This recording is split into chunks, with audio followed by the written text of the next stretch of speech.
ఈనాడు అనేది చాలా slow poison గుర్తుపెట్టుకోండి. అంటే ఒక విషయాన్ని వెంటనే కొట్టినట్టు చెప్పదు, మెల్లగా ఎక్కిస్తుంది అనమాట. మెల్లమెల్లగా ఎక్కిస్తుంది. ఇవాళ కొంచెం రాస్తుంది, రేపు కొంచెం రాస్తుంది, ప్రజలకు మెల్లమెల్లగా ఎక్కిస్తుంది. అట్లా సామాన్యుల చుట్టం అంట. ఏది భూభారతి అనేది వచ్చింది కదా ఇప్పుడు, ఆ భూభారతి చాలా అద్భుతమైనటువంటి చట్టము అని చెప్పేసి చెప్తా ఉన్నాడు. ఇక చూడండి, నిస్సహాయులకు అండగా న్యాయ సహాయ వ్యవస్థ, 18 లక్షల ఎకరాల పార్ట్ బి భూముల హక్కులకు మార్గం సుగమం, 24 లక్షల ఎకరాల అసైన్డ్ భూముల్లో అర్హులకు పట్టాలు. ఇక ఇక్కడనే ఉంటుంది మొత్తం భాగవతం అంతా. ఈ వార్త ఎట్లా ఉందంటే అద్భుతంగా, అబ్బా పేదలకు మంచిగా చేసేటువంటి స్కీమ్ లెక్క కనపడతా ఉంటుంది మనకు. ఇంకో ఇక్కడ 24 లక్షల అసైన్డ్ భూములకు పట్టాలు అనేటువంటి లైన్ ఉంది కదా, ఈ ఒక్కటి చాలు రేవంత్ రెడ్డి ఈ ఈ ఈ చట్టాన్ని ఎందుకు తెచ్చాడో చెప్పడానికి. ఎందుకు తెచ్చింది తెలుసా? ఇది మనము ఔటర్ రింగ్ రోడ్ దగ్గరంగా ఆ చుట్టుముట్టు ప్రాంతాల్లో అసైన్డ్ భూములను, లావాణి పట్ట భూములను, సీల్డ్ ల్యాండ్లని, ఇంకో సాదా బైనామా భూములని మన రేవంత్ రెడ్డి గారి సోదరుడు ఆనిముత్యము కొండలరెడ్డి కొనుగోలు చేస్తున్నాడు, అక్రమంగా దందాలు చేస్తూ ఉన్నాడు అనేటువంటి వార్తలు మనకు వస్తూనే ఉన్నాయి, మనం చూస్తూనే ఉన్నాం. ఆ క్రమంలో ఇప్పుడు అసైన్ భూములు కొనుక్కున్నాడు కదా ఆయన. ఎన్ని వేల ఎకరాలు కొన్నాడో మరి ఈ ఔటర్ రింగ్ రోడ్ చుట్టుముట్టు. ఈ ఒక్క 24 లక్షల ఎకరాల అసైన్డ్ భూముల్లోని అర్హులకు పట్టాలు అనేటువంటిది ఉంది కదా, ఈ ఒక్క దాని పేరు మీద నాకు తెలిసి కొన్ని వేల కోట్ల లాభం ఉంది. ఇప్పుడు ఈ భూములు కొనుగోలు చేసి అడ్డికి పావుచారు. మీరు ఎందుకు ఇటు తిరగండి అట, ఈ ఇబ్రాహీంపట్నం ఆ ప్రాంతం అట్ట అసైన్డ్ భూములు ఎక్కడెక్కడైతే ఉన్నాయో ఆయా ప్రాంతాన్ని తిరిగితే మొత్తం వాస్తవం అంతా బయటపడిపోతుంది. అక్కడ మొత్తం అసైన్డ్ భూములను వీళ్ళని ఏదో ఒక రకంగా చేసి అడ్డికి పావుచారు, కొనుగోలు చేశారు. ఇప్పుడు ఆ భూములకు పట్టాలు తెస్తున్నట్టు రేవంత్ రెడ్డి. ఇప్పుడు పేదలకు ఏం న్యాయం జరుగుతుందో తెలియదు, కానీ ఈ కొనుగోలు చేసినటువంటి బ్యాచ్కి మాత్రము వేల కోట్ల రూపాయల డబ్బులు వస్తాయి, వేల కోట్ల రూపాయల సొమ్ము వచ్చేటువంటి అవకాశం కనపడతా ఉంది స్పష్టంగా.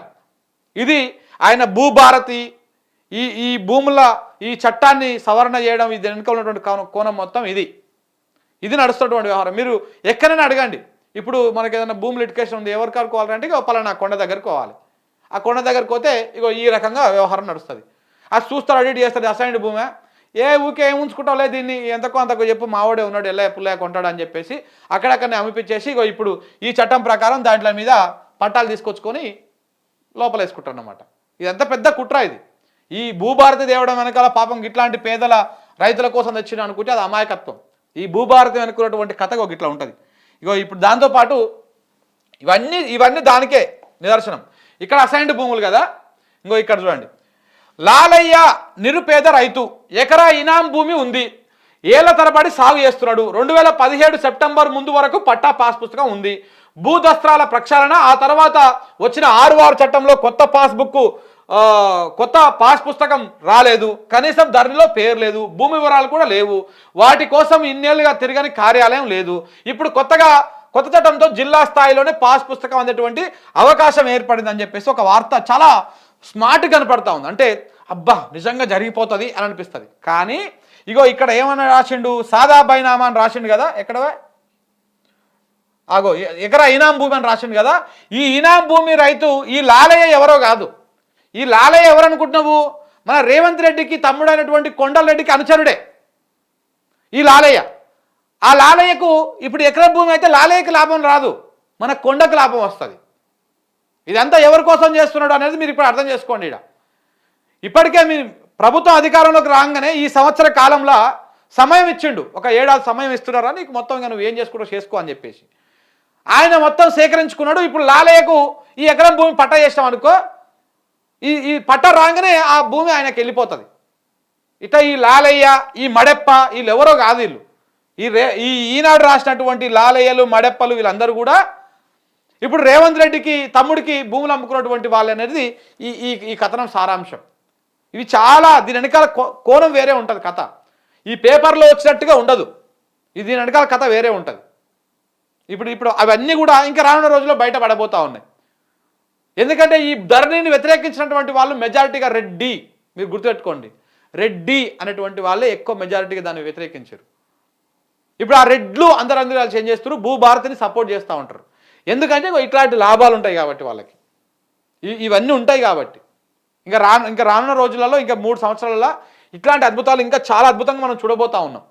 ఈ చట్టాల మార్పు విషయంలో ఏమేమి జరగబోతా ఉందో, ఏ ఫలితాలు ఉండబోతా ఉన్నాయో ఇంకొక 3 ఏళ్లలో మనం చూడబోతా ఉన్నాం. ఇవన్నీ కూడా తేలుతాయి చూడండి మీరు కావాలంటే. ఇది జరుగుతున్నటువంటి వ్యవహారం. అందుకే ఈ ఈ ఈ పత్రికలన్నీ కూడా భూభారతి అద్భుతం, ఆహా, ఓహో, ఇగో సామాన్యులకు చుట్టం అంట, సామాన్యులకు చుట్టం అంట భూభారతి. రేవంత్ రెడ్డి కాదు చుట్టం, రేవంత్ రెడ్డికి చుట్టం, ఇది సామాన్యులకు కాదు. ఈ చట్టము రేవంత్ రెడ్డికి చుట్టం అవుతుంది, రేపు ఆ కుటుంబానికి చుట్టం అవుతుంది, వాళ్ళ వియ్యంకులకి, వాళ్ళ అల్లులకి, వాళ్ళ అన్నదమ్ములకి, భూదందాలు చేస్తున్న అందరికీ చుట్టం అవుతా ఉంది. ఇలా ఇనాం భూములను, అసైన్డ్ భూములను, పొరంబోకు భూములను కొనుగోలు చేసి అడ్డికి పావుచేరు, వాటికి పట్టాలు తెచ్చుకుంటే ఇప్పుడు అది ఎవరికి చుట్టం అవుతుంది? అమ్ముకున్నటువంటి పేదోడు గవే పేద బతికే బతుకుతాడు. ఇలా కొనుక్కున్నటువంటి వాడు, ఆ కొనుక్కున్నది ఎవరు? ఈ ప్రభుత్వం మారినాక మెజారిటీగా ప్రతి భూమి వెనకాల నీ కుటుంబ సభ్యులు ఉండడం అనేది జగమెరిగిన సత్యం. ఇది నేను చెప్పే మాట కాదు ఇది. సో కాబట్టి ఈ మొత్తం ఇది ఎవరికి చుట్టం అవుతా ఉందో ప్రజల ముందు పెట్టాల్సినటువంటి అవసరం ఉన్నది. ఎవరు చుట్టం అవుతా ఉందో, ఏమైతా ఉందో. గీరా ఫిలిం సిటీ దగ్గర మన తిరుపతి రెడ్డి గారు గంతకు ముందు 9 ఎకరాలు అమ్ముకున్నాడంట భూమి. ఇప్పుడు ఆయన నంబర్, ఆయన బినామీల పేరు మీద కొన్ని 100 ఎకరాలు కొనుగోలు చేసిరంట. మరి ఎట్టొచ్చినాయి ఆ భూములన్నీ? ఏడుకెళ్ళి వచ్చినాయి ముఖ్యమంత్రి కాగానే నువ్వు? సో అట్లా ఈ చట్టము ఎవరికి చుట్టం అవుతా ఉందయ్యా అంటే మీ కుటుంబానికి, రేవంత్ రెడ్డి కుటుంబానికి చుట్టం అవుతా ఉంది భూభారతి.